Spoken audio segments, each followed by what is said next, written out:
Halo, halo, halo sobat. Selamat datang di video ini. Bagaimana kabarnya? Semoga sehat selalu ya.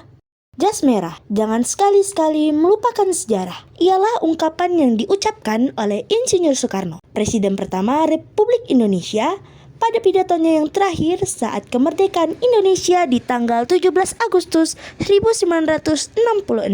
Ngomongin sejarah, hal inilah yang akan menjadi topik pembicaraan kita di video ini sobat. Tepatnya membahas peradaban yang berada di Sungai Eufrat. Sudah siap mendengarnya? Silahkan duduk manis dengan cemilan dan berpegangan erat, karena kita akan melompat ke masa lalu. Sungai Eufrat merupakan salah satu sungai terbesar yang terdapat di wilayah Timur Tengah, atau juga bisa disapa sebagai kawasan Asia Barat Daya.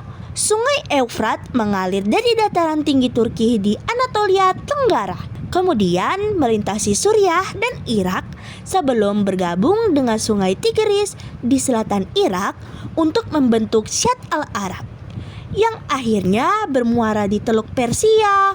Panjang total sungai ini sekitar 2.800 km loh sobat. Wah, panjang sekali ya. Bahkan kota Medan yang merupakan kota terbesar di Pulau Sumatera dan terbesar ketiga di Indonesia setelah DKI Jakarta dan Surabaya hanya memiliki luas 265,1 km persegi loh. Tak heran Sungai Eufrat ini menjadi salah satu sungai terpanjang di kawasan Timur Tengah. Lalu peradaban apa aja sih yang ada di sejarah sungai ini? Mohon berpegangan erat kembali ya sobat, karena kita akan mundur pada waktu 4000 sebelum Masehi.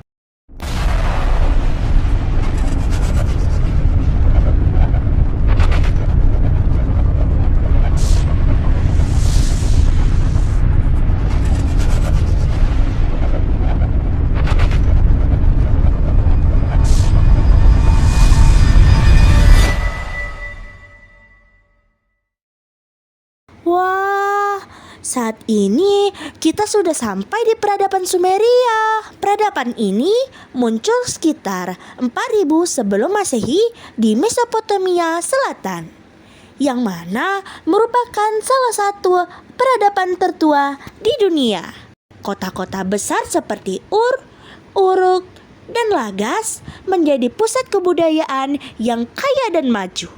Peradaban ini terkenal dengan perkembangan arsitektur, pengetahuan, dan seni yang tinggi loh. Terus, apa aja sih peninggalan peradaban Sumeria ini? Ada banyak. Mari kita bahas satu persatu.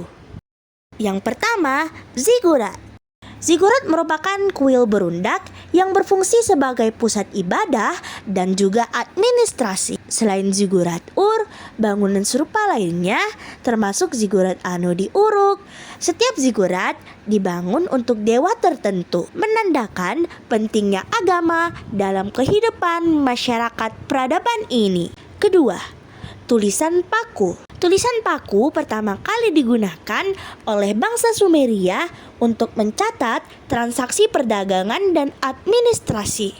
Bentuk tulisan ini kemudian berkembang untuk keperluan literatur dan menjadi dasar bagi sistem tulis yang digunakan bangsa Akkadia dan Babilonia. Ketiga, kalender dan astronomi. Sumeria memiliki pemahaman awal tentang perbintangan dan waktu. Mereka mengembangkan kalender lunar yang membantu dalam pertanian dan kegiatan keagamaan. Keempat, sistem pengairan. Sistem pengairan Sumeria memungkinkan mereka bertani di wilayah yang tandus. Mereka membangun kanal dan bendungan untuk mengendalikan air dari Sungai Eufrat, yang penting untuk menopang kehidupan pertanian. Yang kelima, patung dan seni rupa. Sumeria menciptakan patung-patung dewa dan patung penguasa. Patung-patung ini seringkali ditempatkan di kuil-kuil dan berfungsi sebagai perantara dalam ritual keagamaan. Wah, mengagumkan sekali ya peradaban Sumeria ini. Waduh sobat, sepertinya kita ditarik ke peradaban yang lain. berpegangan erat-erat ya.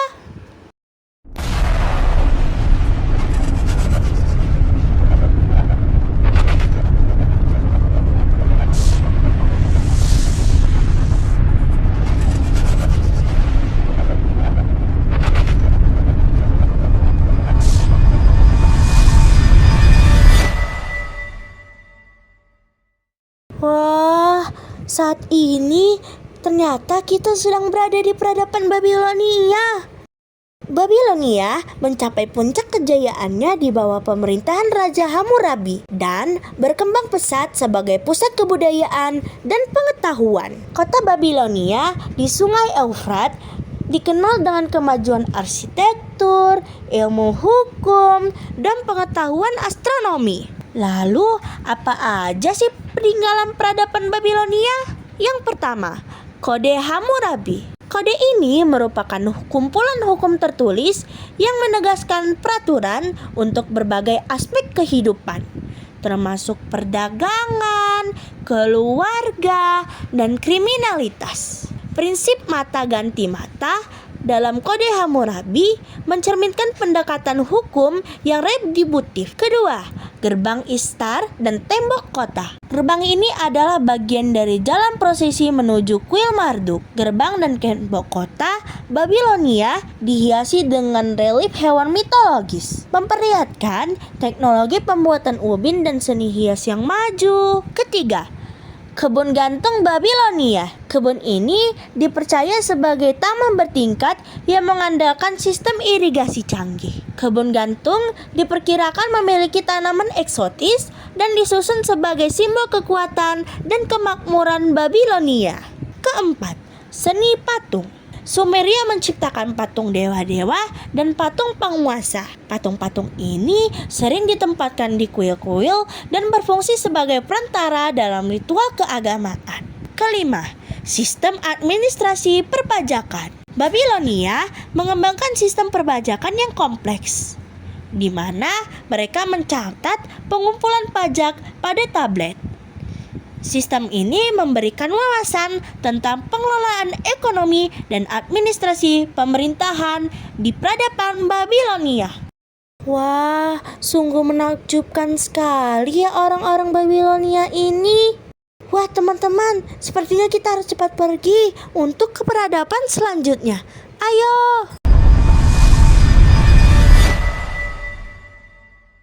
Saat ini kita sudah sampai di peradaban Asyur. Peradaban Asyur muncul di Mesopotamia Utara dan berkembang sebagai kekuatan militer yang besar. Bangsa Asyur dikenal akan kebijakan ekspansinya yang memperluas pengaruh mereka di wilayah Timur Tengah.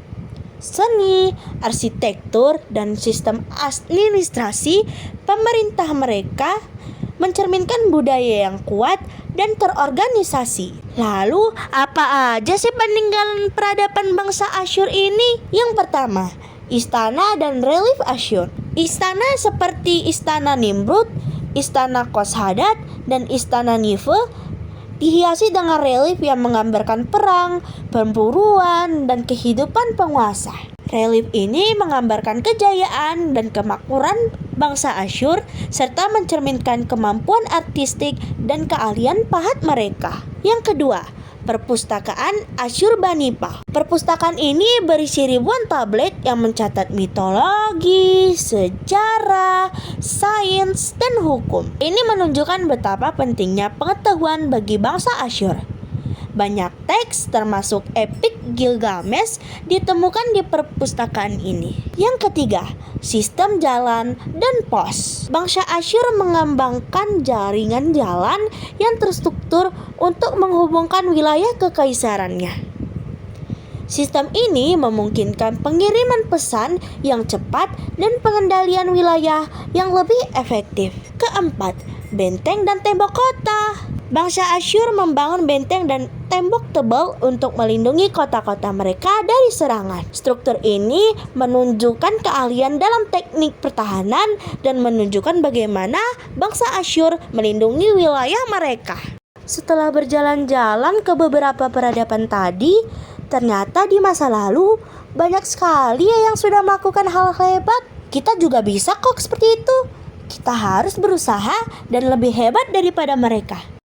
Ya, teman-teman, sepertinya waktuku sudah habis menemani kalian. Kalau begitu, aku pergi dulu ya. Jaga diri kalian. Dadah.